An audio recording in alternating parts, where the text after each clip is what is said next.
This is the fifth section of the linear transformations chapter, and here we're going to be looking at linear transformations in 3 dimensions. Now, the only transformations we need to know in 3 dimensions are reflections, and reflections in planes. Okay, a whole flat area, it's like a mirror. Now, these planes are either going to be the plane x equals 0. So you can see nicely drawn on this diagram, that's the plane x equals 0, the plane y equals 0, or the plane z equals 0. So hopefully you can see how it works in 3 dimensions. And just like before, we are going to look at the points 1, 0, 0, 0, 1, 0, and 0, 0, 1, which is the identity matrix, and we're going to see where these points go under the transformation. So let's look at the first one, a reflection in the plane x equals 0. So here's my 1, 0, 0, here's my 0, 1, 0, and that point there is my 0, 0, 1. Now if I reflect, I'll do it in a different colour, let's do it in purple. In that plane, the only point that moves is going to be the 1, 0. That 1, 0, 0, that ends up now as negative 1, 0, 0. So what we could say is that a reflection in the plane x equals 0, that's going to be, the only point that moves is the 1, 0, 0, and it becomes negative 1, 0, 0. So this matrix here represents a reflection in the plane x equals 0. Okay, let's have a look at the next one. So again, we will start with these identity points, these lines which are all 1 unit long. So if I reflect in the plane y equals 0, then it's only going to be this point that flips direction. The other two are going to be the same. So that's the point 0, negative 1, 0. So I can say that a reflection in the plane y equals 0 is going to be this. So this one doesn't change, 1, 0, 0. The second one becomes negative 1, and the third point doesn't change. Okay, like that. And then the last one here, reflection in the plane z equals 0. So these are the points that I'm starting with. The one that's going to flip direction is that 0, 0, 1. It now becomes 0, 0, negative 1. So a reflection in the plane z equals 0 is this. So the x point doesn't move, the y point doesn't move, but the z point flips directions like this. Okay, so these are the matrices that represent these transformations. And an easy way to remember is that, you know, if it's in the plane x equals 0, well, you just stick a negative 1 in front of the x, basically in the first column. If it's y equals 0, you put a negative 1 there in front of the second column, and then if it's z equals 0, we put a negative 1 here. They should be fairly easy to remember if you can remember the identity matrix. Okay, transformation U in 3 dimension represents a reflection in the plane z equals 0. Write down a 3 by 3 matrix that represents this transformation. So if you forget, you could always try and draw in 3D, but that's going to be difficult. So all we need to remember is the identity matrix. And all we need to remember, the other thing, is because it's a reflection in the plane z equals 0, we stick a negative 1 there, and that's done. It is that easy. And then part B, find the image of the point negative 1, 2, 3 under this transformation. Now you could multiply the matrices out, but if you think about it, only one of the points gets flipped, and that's going to be the z point is going to flip sign. So you could just write down straight away that the answer is this, that because the z point is the one that flips sign, the answer is just going to be -1, 2, -3. Whatever plane it gets reflected in, it's that coordinate that flips sign. Now I'm actually going to multiply it out, but as I said, you don't need to. You could just work it out. I think it's sort of fairly straightforward. And let's put down the original point here. So -1, 2, 3. This is easy to multiply out.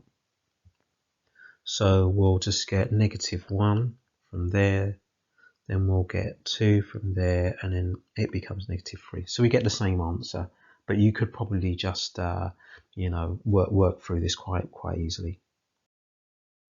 So these are, well, the top ones up here. These are what we've talked about, these reflections in the planes. And we also have rotations in the planes as well. So we need to know about rotations as well. And these matrices here are ones which represent either a rotation about the x-axis, the y-axis, or the z-axis.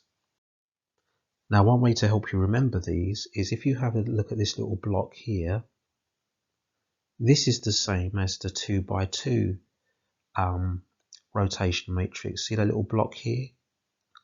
And the only thing that's happened here is the block has been sort of split up, but it's the same sort of block of numbers, but basically we go from there to there, and then the order is slightly different.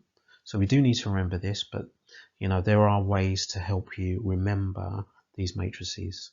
So these ones are rotations. Okay, describe the transformation represented by M. So we know that it's not a reflection.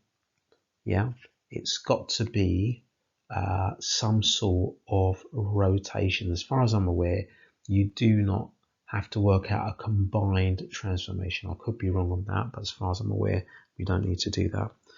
So this is going to be some sort of rotation.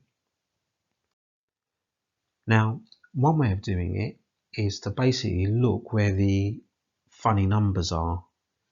Yeah, where are the numbers that are not like ones and zeros? And it's these 4 numbers in the corners. These are the ones which are going to cause the thing to rotate. So I could probably write down straight away that it's a rotation. Yeah, and what I need to do now is to say, well, which one of the matrices has stuff like that going on in the corners? Well, it's the one which is a rotation, the y-axis, where it's got cos theta here, negative sine theta here, cos theta here down at the bottom, and then sine theta here. Okay, and then like these are all 0, 1, 0, 1, 0. So you can see how it matches up. Yeah, you see we've got this cross of zeros and ones here, and this has got the crosses and zeros and ones here. So now it's just about matching up the cos thetas and the sine theta. So we can say that well, it's a rotation in the y-axis, because of the matrix that it matches up to. Now we're going to find the angle of rotation. So we've got that cos theta equals √3/2, and we'll also do the sine theta is a half, just in case we get different answers. So if I do the sine inverse of √3/2, sorry, the cos inverse of √3/2, that gives me 30. Let's see if we get 30 from sine as well. I think we probably will do. Sine inverse of a half, we also get 30. So we don't need to worry about, you know, whether it's greater than 90 or anything like that. Okay, so rotation on the y-axis of 30 degrees of 30 degrees. Okay, so we match it up with the with one of the matrices, rotation matrices, and we sort of work out like sine inverse and cos inverse. Now each one of these matrices is always an anti-clockwise rotation, so 30 degrees anti-clockwise. So just like with the 2 by 2, these matrices represent an anti-clockwise rotation. They're always anti-clockwise. You could say clockwise of 330, but whatever angle you get is the anti-clockwise, just like with the 2 by 2. Now part B, find the image of the point -1, -2, 1 under the transformation. So this is now multiplying these two matrices. Yeah, so √3/2, 0, 1/2, 0, 1, 0, -1/2, 0, √3/2, and we now multiply that by -1, -2, 1. So let's work our way through this. So I'm going to get negative √3/2 plus 1/2. Let's write that down. Negative √3/2 plus 1/2. I'll maybe simplify it in a moment. Then for the next one down, I will get just -2 for that one.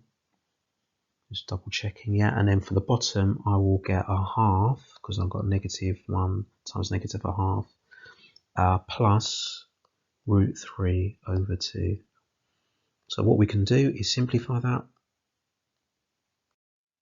which will give us 1 plus √3 over 2. We put those two together. Obviously the next one's just -2, and the last one, sorry, that's 1 minus √3, sorry, 1 minus √3, and the bottom one, 1 plus √3/2. So we're just going to write those as coordinates, and they're 3D coordinates. So we write 1 minus √3/2. Keep these things as surds, keep them exact. Don't try and change them to decimals, leave them as they are. And this will be where these points end up under this transformation. So you should now be able to do exercise 70 on pages 146 to 147. So just a quick recap. We did reflections in planes,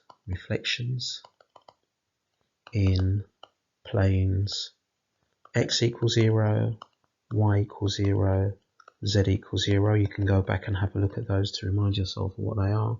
And we also did rotations about the x-axis, the y-axis, and the z-axis. Okay, and these are anti-clockwise rotations. Okay, so yeah, those matrices are there. As I said, there's lots of different ways you can help yourself to try and memorize those, so that you know, it makes doing these questions much quicker.